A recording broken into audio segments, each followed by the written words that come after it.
Unidad 5. Esta es la primera unidad de química. La química es una ciencia que estudia la estructura y las propiedades de la materia y también los cambios que ocurren en ella. La materia se define como todo objeto que ocupa un lugar en el espacio. La cantidad de materia que tiene el objeto es la masa. Si recordamos, cuando vimos los conceptos de física, no es lo mismo masa que peso. Hay una relación entre ellos, que es que el peso es directamente proporcional a la masa, pero son magnitudes diferentes. El peso es una fuerza. A las condiciones de presión y temperatura que nosotros nos encontramos, en los que vivimos actualmente, vamos a encontrar 4 estados de agregación de la materia: el sólido, el líquido, el gaseoso y el plasma. Más adelante vamos a ver las características que definen a cada estado de agregación. La composición de la materia se viene estudiando hace muchísimos años. Actualmente manejamos una idea sobre lo que es la materia y cómo está formada. Esta idea viene de muchas teorías y de una evolución a través del tiempo y de mucha investigación hasta llegar a esta idea que tenemos actualmente con las que nos manejamos, que por supuesto puede cambiar de acá a algunos años siempre que se agreguen investigaciones y se descubran más cosas. Entonces, en un principio, cuando los filósofos de esa época se replanteaban lo que era la materia, algunos decían que la materia estaba formada por partículas chiquititas que no podían dividirse. A eso más adelante se le asignó el nombre de átomo, y en ese momento entonces se manejaba esa idea de que toda la materia estaba formada por átomos y que los átomos eran partículas muy chiquititas que no podían destruirse ni dividirse aún más en pequeñas partes más chiquitas. Así fue elaborándose una teoría que fue evolucionando en función del tiempo y que tuvo muchos representantes que agregaron nuevas ideas a partir siempre de experimentos. La teoría atómica en sí misma es una teoría que habla sobre cómo está formada la materia. En un principio tenemos la teoría atómica de Dalton, quien consideraba que la materia estaba formada por átomos que no se podían dividir. Cuando ocurría una reacción química, lo que pasaba era que se reacomodaban los átomos solamente, o sea, había un reordenamiento de los átomos, no se creaban ni se destruían los átomos. Los postulados más importantes son que toda la materia está compuesta por átomos, que los átomos no se pueden destruir y que no pueden dividirse en partículas más chiquitas, y que los átomos de un elemento son iguales entre sí, pero diferentes a los átomos de otros elementos. En el siglo XIX se creía que el átomo era una esfera sólida que no podía dividirse en partes más pequeñas.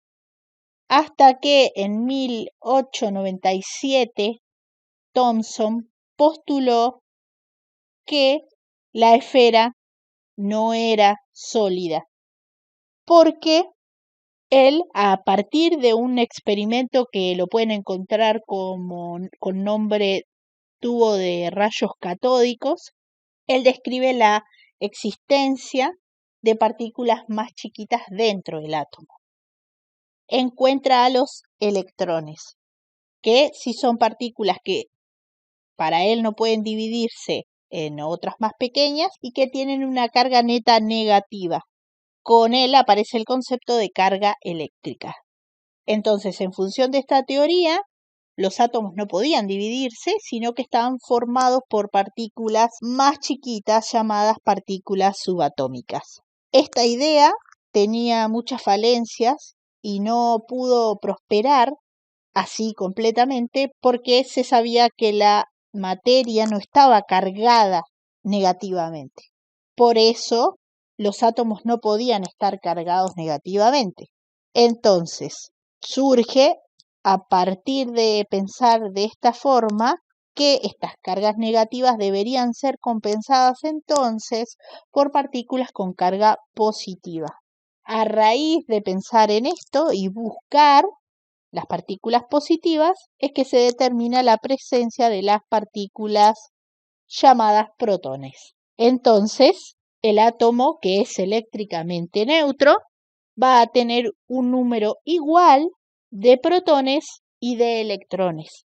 En 1910, Thomson descubrió que el neón tenía átomos con masas diferentes. Entonces, apareció el concepto de isótopo. Un isótopo es un átomo de un mismo elemento que tiene un comportamiento químico idéntico, pero que solamente la diferencia está en la masa que tiene ese elemento. Para que haya entonces una diferencia de masa, sí o sí tiene que haber un tercer tipo de partícula dentro del átomo. Esta partícula debe tener características de aportar masa, pero no tener carga, porque si no variaría la carga eléctrica neutra que tiene que tener el átomo. Recién a principios de 1930 fue cuando se confirmó la existencia de esta partícula neutra llamada neutrón. Luego apareció Rutherford, quien estudió la naturaleza de las radiaciones.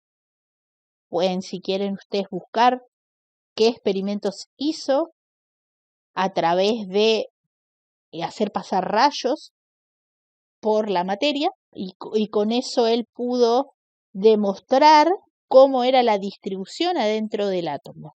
Hasta ese momento se pensaba que el átomo era como un budín, supónganse un budín con chips de chocolate, que el budín es que como toda una masa sólida que tiene enganchado los chips. Entonces, con los experimentos que él hizo, postuló su teoría en donde el átomo va a tener una parte central que es densa, donde se concentra toda la masa que tiene carga positiva y por fuera van a estar los electrones orbitando a una gran velocidad. No están estáticos como este modelo del budín, sino que están moviéndose y que hay vacío en el átomo, cosa que hasta el momento se pensaba que era algo sólido, sino que la gran parte es vacío y que la masa está concentrada en el centro, lo que posteriormente se llamó como núcleo, que en la actualidad nosotros decimos el núcleo positivo. Entonces, él, a través de sus experimentos, pudo definir cómo es el radio del núcleo y el radio del átomo y pudo asignarles valores numéricos a los radios. Luego, más adelante, Bohr fue el que comparó a la estructura atómica con un sistema planetario. Las preguntas más interesantes que nos podemos hacer es, ¿por qué los electrones no son atraídos hacia el núcleo, siendo que tienen cargas opuestas? Y ya habíamos visto que las cargas opuestas se atraen. Y la respuesta a esa pregunta es, como los electrones tienen una energía muy alta, pueden mantenerse en movimiento constante y no ser atraídos hacia el centro del átomo. Entonces la energía de movimiento es la que les permite vencer la atracción que les hace el núcleo positivo y les permite entonces mantenerse en un movimiento constante alrededor del núcleo. Las regiones del espacio en donde se mueven los electrones alrededor del núcleo reciben el nombre de niveles energéticos o niveles de energía. Las nubes electrónicas son los niveles de energía que no son órbitas, sino que son regiones del espacio alrededor del núcleo donde es probable encontrar a los electrones. Los electrones de un átomo entonces van a estar ordenados en los niveles de energía y a su vez cada nivel de energía puede contener un número limitado de electrones. El nivel energético más cercano al núcleo es el más pequeño y puede contener un máximo de 2 electrones. El segundo nivel de energía ya es más grande, está más alejado del núcleo y puede contener un máximo de 8 electrones. Los electrones que se encuentran en el nivel de energía más externo, o sea, el último que está más alejado del núcleo del átomo, reciben el nombre de electrones de valencia. Estos son los electrones más importantes porque son los que pueden interactuar con otros átomos. Son los que pueden dar las reacciones químicas que posteriormente vamos a ver. Los electrones de valencia nos permiten predecir cuál será el comportamiento que va a tener ese átomo cuando esté en presencia de otro átomo igual o diferente y las posibilidades que hay de interaccionar y la forma. Para resumir, la materia va a tener un estado de agregación que va a depender directamente de cómo se ubiquen sus átomos, o sea, la disposición que adopten y las interacciones que hayan entre los átomos van a determinar entonces cómo va a ser el estado de agregación de la materia. En la tabla periódica de los elementos, nosotros lo que hacemos es ubicar a los elementos químicos en 3 categorías grandes. Son los metales, los no metales y los metaloides. Se organizan así, de esta forma, en función de sus propiedades y características. Entonces, la tabla periódica de los elementos es una forma de clasificar a todos los elementos que conocemos. En la tabla figuran muchas constantes físicas, como el punto de fusión, la masa, la densidad, la distribución electrónica, el número de oxidación y otras. Los elementos se van a identificar siempre con un símbolo químico.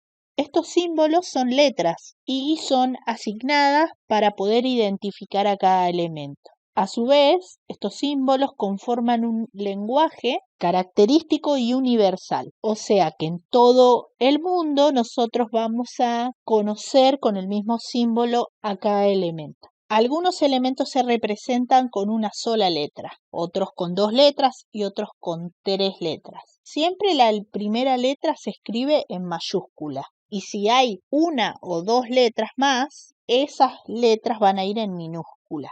La propiedad más importante es el número atómico, que se designa con la letra Z. Hace referencia al número de protones que tiene un átomo. No se olviden que los átomos que están representados en la tabla son neutros. Entonces quiere decir que ese átomo tiene el mismo número de protones que de electrones. Entonces, cuando yo tengo el número atómico o el Z de un elemento, sé automáticamente cuánta cantidad de protones tiene y a su vez, como sé que es neutro, sé la cantidad de electrones que tiene. En la tabla periódica, los elementos químicos se encuentran distribuidos en orden creciente con respecto a sus números atómicos. Empieza por el menor, o sea, el que tiene el número atómico menor, y termina con el que tiene el número atómico mayor. La mayoría de los elementos que están en la tabla, nosotros los encontramos en la naturaleza, pero hay muchos otros que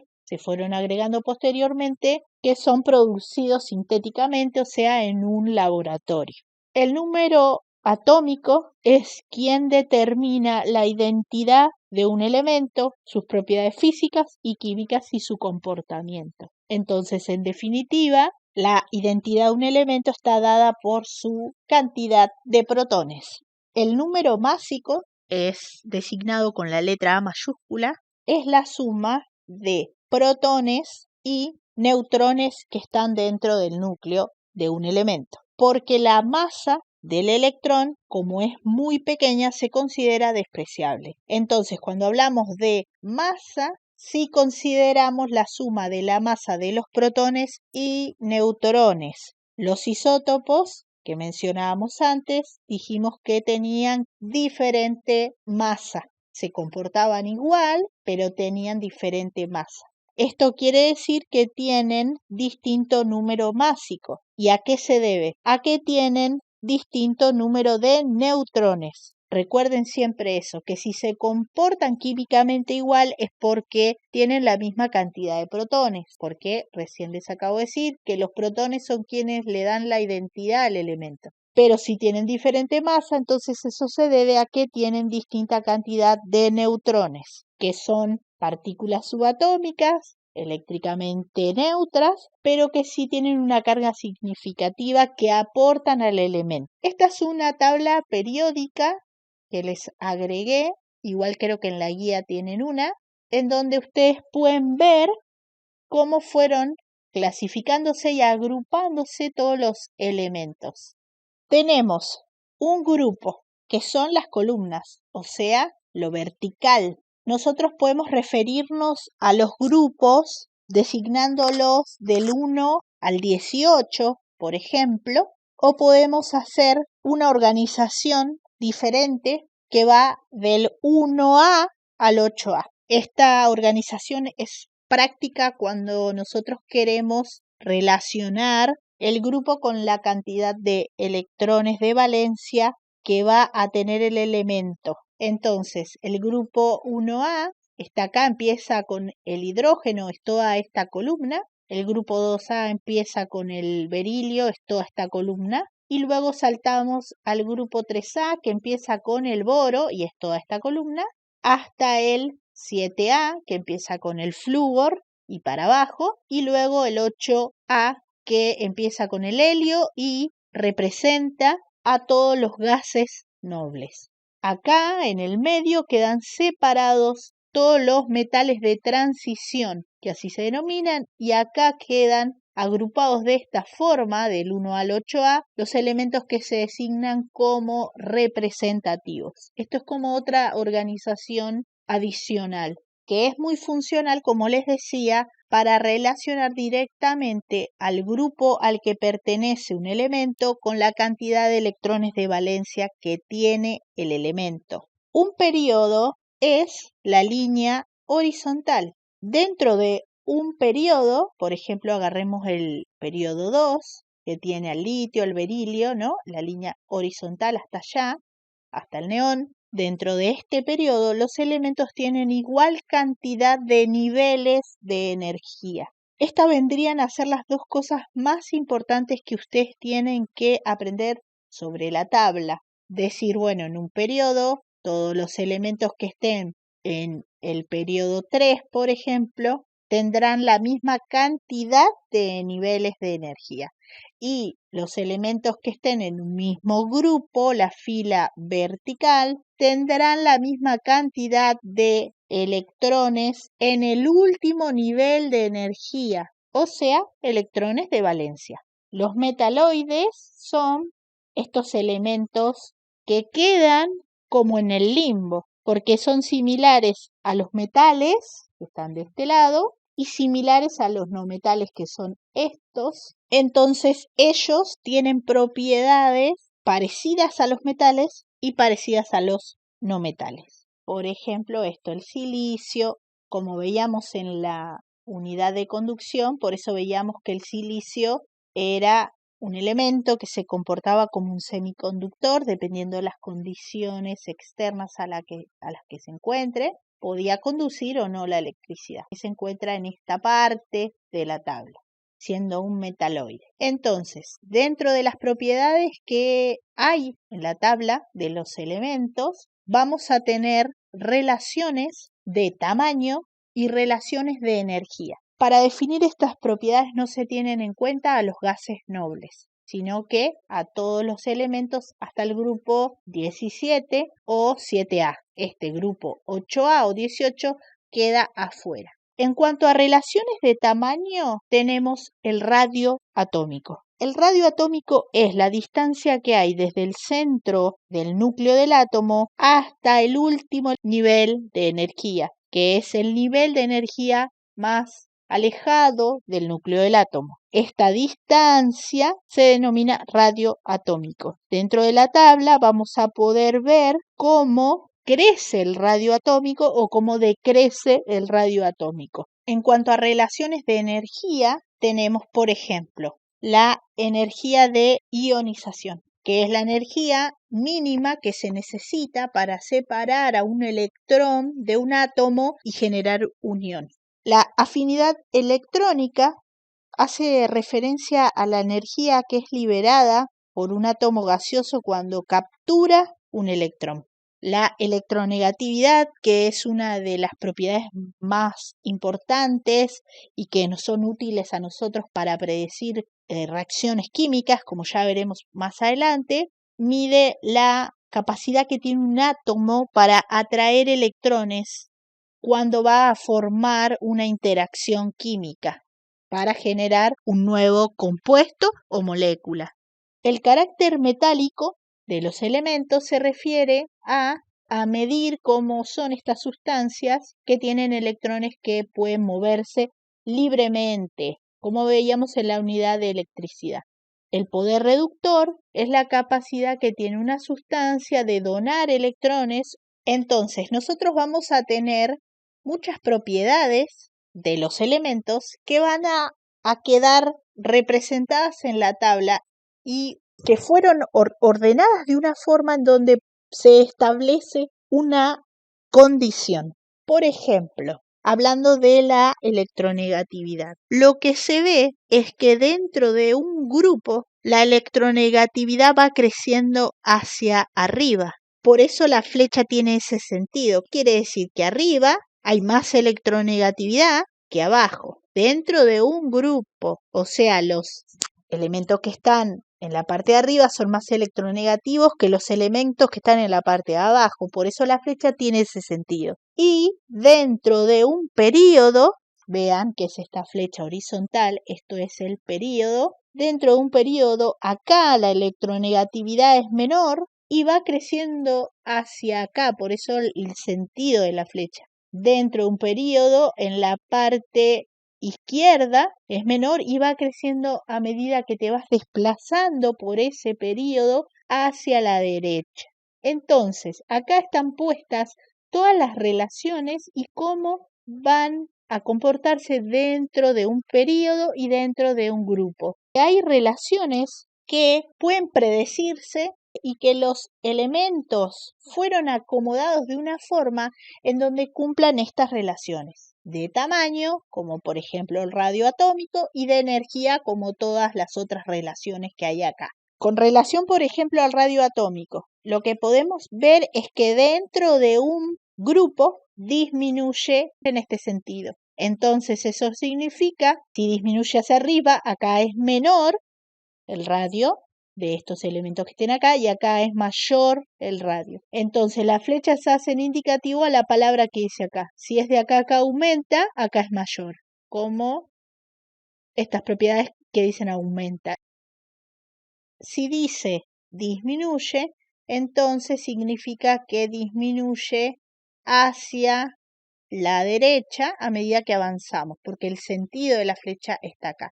Eso quiere decir que acá es menor y acá es mayor. Empieza con un radio grande y termina con un radio más pequeño. Entonces esa es la interpretación que hay que darle a estas flechas en función de cómo están asignadas el sentido y la palabra que dice acá en función de la propiedad que representan. Esta tabla que manejamos hoy en día es el producto de una variación y una organización de años de la tabla. Hubieron muchas propuestas a cómo deberían acomodarse los elementos. Fue un trabajo de investigación enorme de muchísimos años el tener hoy la tabla así con esta versión, con esta organización que acomodó así a los elementos en donde pueden representarse y asegurarse que estas propiedades se manifiestan de esta forma. Como les mencionaba, los gases nobles son el grupo 18, o el grupo 8A, es lo mismo. Como están todos en el mismo grupo, o sea, en línea vertical, tienen la misma cantidad de electrones de valencia en el último nivel de energía, a excepción del helio, que es el átomo junto con el hidrógeno de los más pequeños, que solamente tiene un nivel de energía, que es el primero, que se llena con 2 electrones. La característica que comparten todos los gases nobles es que son estables. Este concepto de estabilidad hace referencia a que en el último nivel de energía hay la cantidad máxima de electrones de valencia que pueden contener.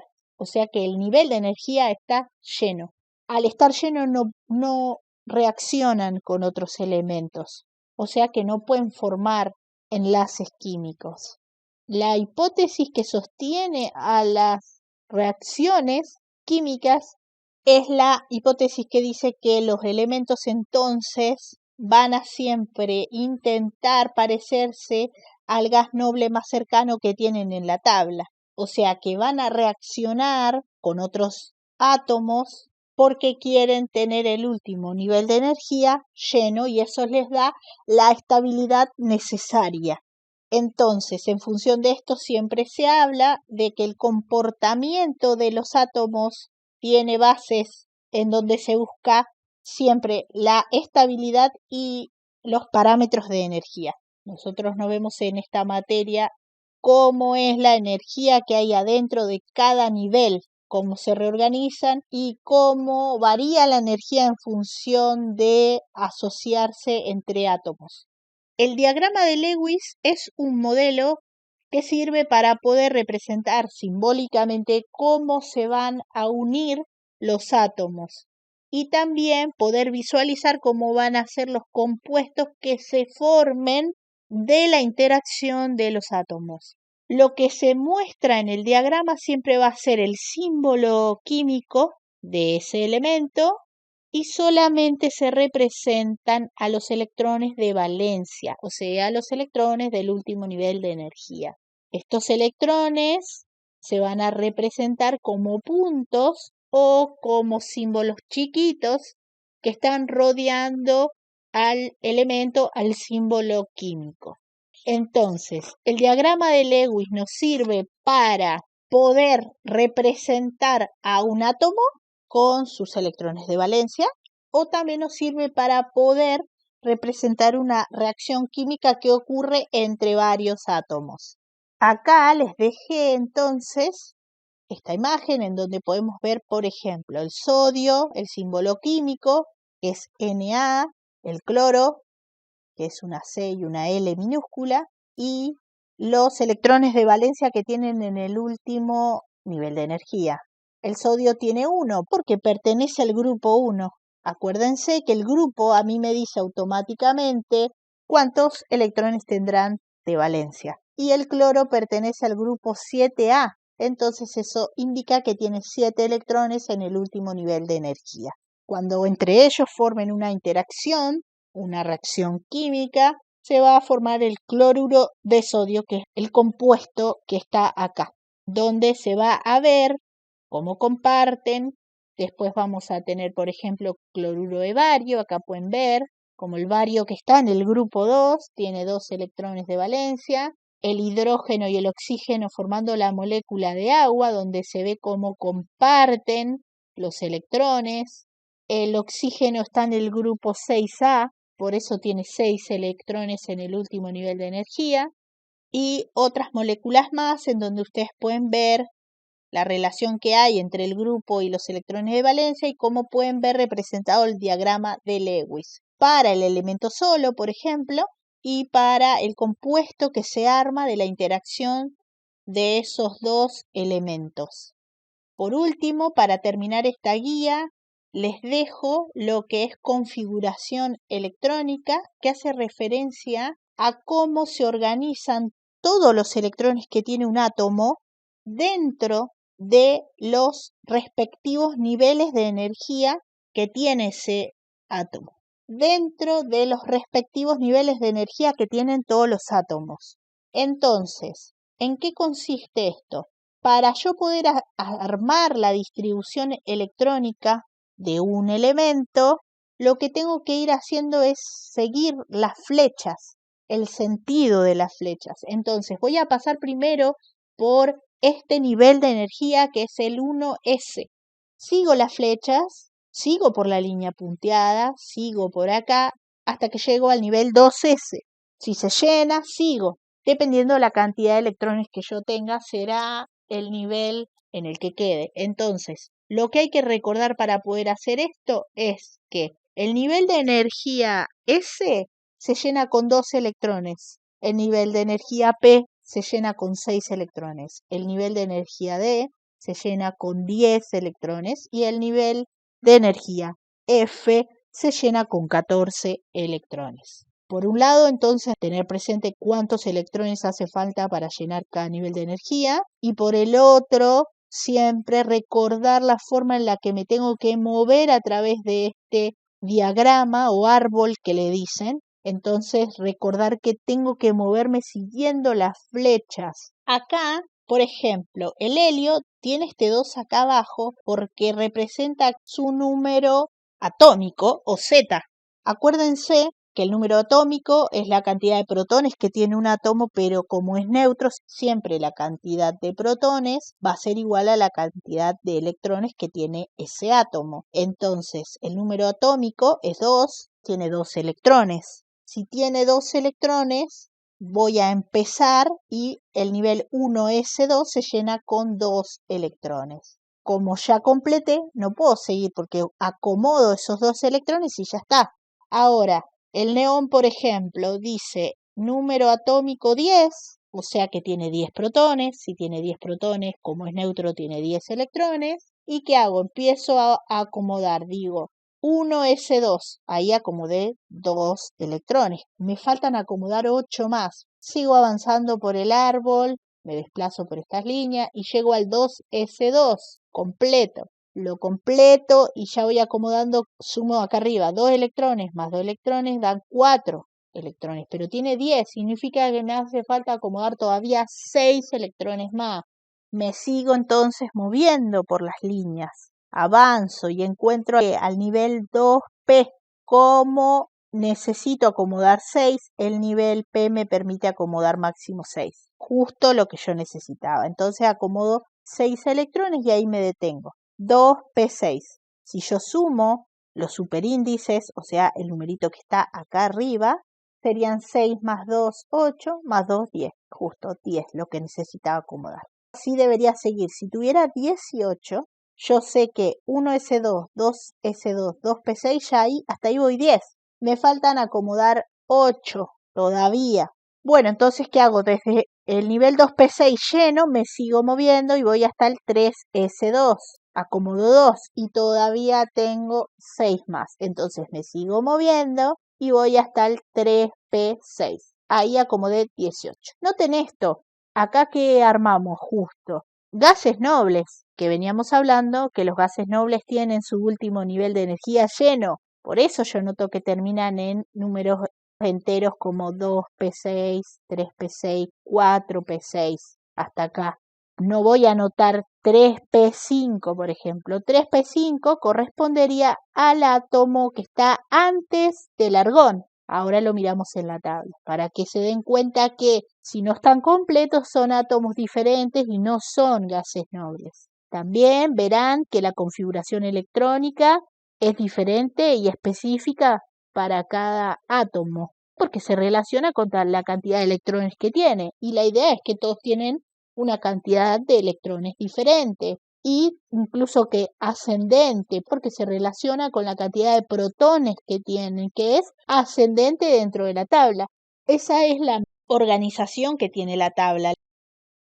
La principal forma de organizar la tabla es a partir de la cantidad de protones que tienen los átomos y se hace de forma creciente, como hablábamos antes. Bueno, acá tenemos la tabla. La configuración electrónica que estuvimos haciendo era de todos estos elementos que están acá, los gases nobles que tienen todo lleno su último nivel de energía, por eso son estables. Pero para los que estén acá, siempre va a ser incompleta, o sea, todos los que estén de este lado. Vimos, el argón tenía 18 electrones, si yo le saco uno, va a tener 17 electrones o 17 protones. Ese es el cloro, el que está al lado. La configuración del cloro va a ser exactamente igual como venía haciendo para el argón, pero que en vez de ser 3p6 será 3p5. Eso representaría al cloro con 17 electrones y 17 protones. ¿Por qué son átomos neutros? Bueno, y con eso terminamos toda la guía.